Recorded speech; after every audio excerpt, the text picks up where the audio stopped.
Eh oui, Nico Williams au Barça, c'est fini, il ne viendra pas. Je suis sous le choc, tout le monde est sous le choc. Tout d'abord, j'espère que vous allez bien les frères. De base, aujourd'hui, j'avais prévu de tourner une vidéo qui était une vidéo que j'allais préparer, que j'allais planifier pour que quand je parte en vacances, je vous la poste. Malheureusement, avec la nouvelle qu'on a eue ce matin de la prolongation de Nico Williams, ça a pris une autre tournure. Je suis obligé de tourner cette vidéo pour clarifier les choses et parler de ce qu'a Nico Williams. On est directement parti là.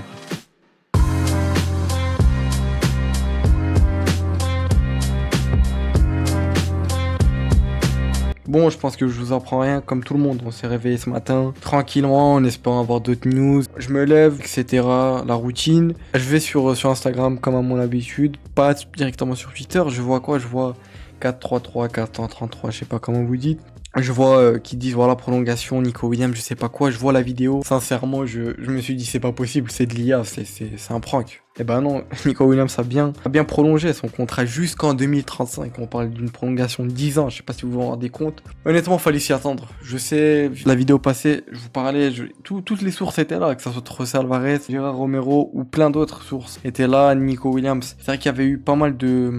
Le club était pessimiste à l'idée de le recruter, mais tout allait quand même bien, le club s'était mis d'accord avec lui, le joueur était fou de rejoindre le Barça, c'était même à sa demande, il a envoyé son agent rencontrer Deco pour rejoindre le Barça, ce scénario est inimaginable, je comprends pas, ça parle que ce qui l'aurait poussé à prolonger, ce serait que le Barça ne lui aurait pas donné une garantie d'inscription, mais je comprends pas, sincèrement, je comprends plus rien. Surtout qu'il n'a même pas prévenu le club qu'il allait prolonger, le club l'a appris en même temps que nous, j'imagine pas la tête de Deco, etc.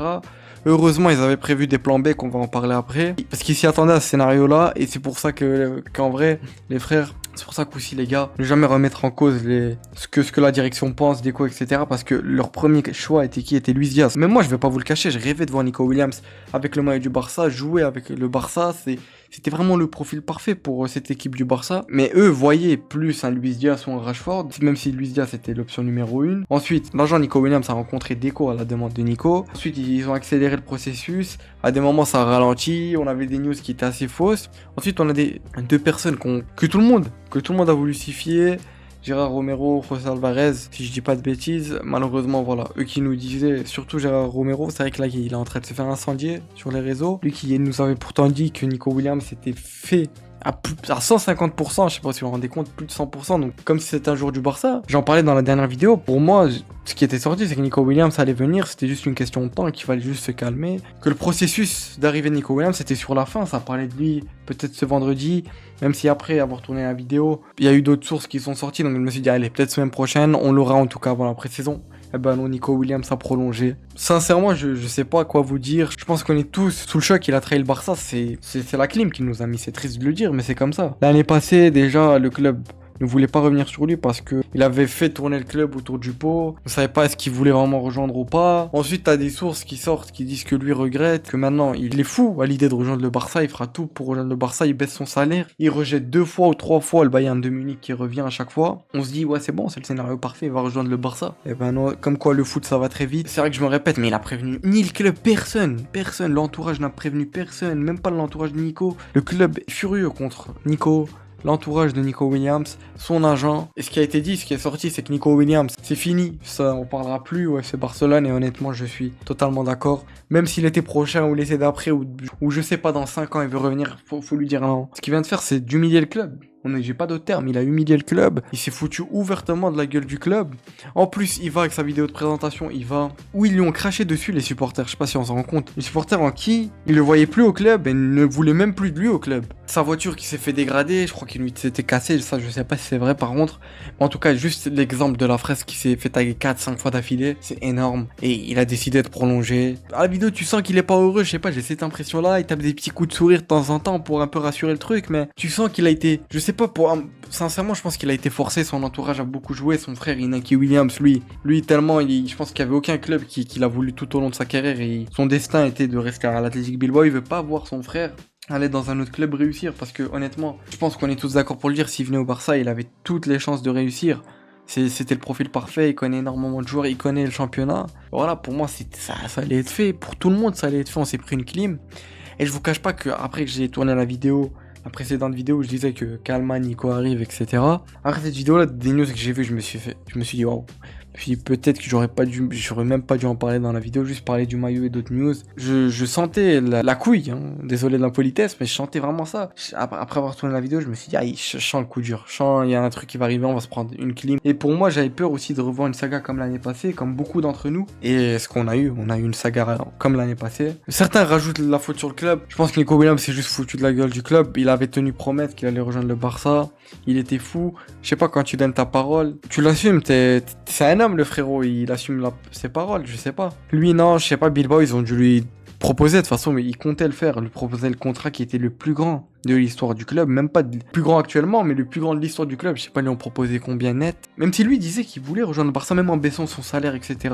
Conclusion, Nico Williams a trahi le club, ça a été une clim. Heureusement que la direction était préparée à ce scénario-là, elle va se tourner vers d'autres options. L'option qui est le plan A actuellement, c'est Luis Diaz. Voilà, Luis Diaz qui, honnêtement, je pense que ça va être très compliqué de le signer. Le Bayern, qui était dessus, ils se sont fait rejeter 2 offres, si je dis pas de bêtises, de la part de Liverpool. Surtout qu'on sait que maintenant, avec la triste nouvelle qu'il y a eu hier de la mort de Diego Jota et son frère. Bon, c'est vrai que j'en ai pas parlé, mais qui repose en paix. Voilà, c'est triste. Hier, c'est une journée en deuil. Hein. C'était un deuil pour le football, pour tout le monde. Qu'on soit supporter de Liverpool ou pas, et encore plus qu'on soit supporter de Liverpool, portugais. Force à sa famille et force à son entourage. Je tenais à souligner ça. Mais là, ça va être encore plus compliqué de négocier avec eux, parce que voilà, il y a eu malheureusement cette mort-là qui est totalement compréhensible, qui ne veuille peut-être pas négocier maintenant, ou peut-être dans 1 ou 2 semaines. Voilà, il faut le temps de digérer ça, c'est très compliqué. C'est un joueur que tous les joueurs de Liverpool côtoient tous les jours, le coach, le staff, tout ce que tu veux, et d'un coup il part comme ça. Enfin, c'est très triste. Je crois que c'est un accident de voiture, si je dis pas de bêtises. Enfin, non, vraiment, c'est très triste. La grosse force à sa famille. Malheureusement, je pense que Luis Diaz ils vont tout faire pour le garder, parce que voilà, ils ont quand même perdu un joueur qui était aussi un poste offensif, même si je pense pas que ça doit être leur priorité. C'est voilà, déjà, ça reste avant tout un humain, faut pas l'oublier. Mais je pense qu'ils vont tout faire pour garder Luis Diaz. Ça va être très compliqué d'aller le chercher, même si lui, il souhaitait rejoindre le Barça. Le plan B du club est Marcus Rashford. Et pour moi, c'est le meilleur plan qu'il faudrait aller chercher. Il peut évoluer à tous les postes offensifs, il peut évoluer sur cette aile gauche. Il est fou à l'idée de rejoindre le Barça, extrêmement fou. Et surtout après ce qu'il a vu là, que Nico Williams a prolongé, il a clairement informé le Barça qu'il serait prêt à accepter une baisse de salaire pour rejoindre le club, comme j'en ai parlé dans précédentes vidéos, et qu'il ferait tout pour rejoindre le club, et qu'il attendrait jusqu'à la fin de mercato. Là, on verra bien sur qui le Barça va aller. Le Barça, je crois qu'ils vont bientôt proposer une offre de transfert pour Luis Diaz, on verra bien. Triste, honnêtement, on était tous hype par ce transfert de Nico Williams. Il nous l'a mis dans le dos, il nous a climatisé, voilà, il a trahi le club, j'ai pas d'autres termes à dire. Maintenant, je vais passer à un nom ici qu'on a vu ces derniers jours sortir, Denzel Dumfries, qui aurait une clause à 25 millions et que le Barça aurait montré un intérêt envers lui, que lui serait prêt à rejoindre le Barça les yeux fermés. Après, bien sûr, est-ce que c'est vrai? Je sais pas, parce que maintenant, toutes les news, ça va être pris avec des pincettes, même si avant je le disais, là, ça va être pris encore plus avec des pincettes. Denzel Dumfries, pourquoi pas? Ça pourrait permettre au club de replacer des fois un Koundé dans l'axe. Dumfries qui pourrait être là. Lui qui s'y vient serait plus une doublure de Koundé. Même si pour moi le meilleur joueur qu'il faudrait recruter à ce poste là serait João Cancelo, qui sait jouer sur les deux côtés, parce qu'on sait que du côté de Baldé c'est assez faible, un peu quand même, on va pas se le cacher. On verra bien, en tout cas voilà, Denzel Dumfries c'est le nom qui est sorti ces derniers jours. João Cancelo aussi est sorti pas mal. De toute façon, si j'ai le temps les frères, parce que je pars très prochainement en vacances là dans 2 jours, je pars. Je vais essayer de vous préparer la vidéo que je comptais préparer de comment moi je verrai l'équipe du Barça évoluer l'année prochaine. J'avais préparé ça avec Nico Williams, etc. de futurs arrivées qui pour moi fallait qu'ils viennent, en étant totalement réaliste. Là, je vais devoir changer ça. Je vais essayer de vous préparer ça. J'espère que j'aurai le temps. Si j'ai pas le temps, quand je reviendrai de vacances, on fera ça. On fera le point aussi parce qu'il y aura eu la pré-saison. D'ici là, j'espère qu'il y aura eu des confirmations d'autres joueurs. J'ai envie de finir avec une phrase de Johan Cruyff qui a dit que si vous avez des doutes sur le fait de jouer pour Barcelone, vous n'êtes plus utile pour nous. Il l'a très bien dit, Nico Williams, ça a beaucoup trop tourné autour du pot l'année passée déjà, même si ça nous a dit qu'il regrettait, donc on s'est dit voilà, il va rejoindre le club, il regrette, c'était peut-être une pression familiale. Là, peut-être qu'il y a eu aussi une pression du club et de la famille, je sais pas, mais en tout cas là, ce qu'on peut retenir, c'est qu'il a trahi le club, il n'a même pas informé le club qu'il allait prolonger. Le club l'apprend comme tout le monde. C'est vrai que je me répète, mais voilà, Johan Cruyff l'a très bien dit. Voilà les frères, c'était Azro. Portez-vous bien. Passez d'excellentes vacances encore une fois. On se retrouve peut-être pour une prochaine vidéo. J'espère que j'aurai le temps de la préparer. Il n'y a pas d'autres vidéos que celle-là la dernière. On se retrouve vers le début du mois d'août. Prenez soin de vous, prenez soin de vos proches. Ciao les frères.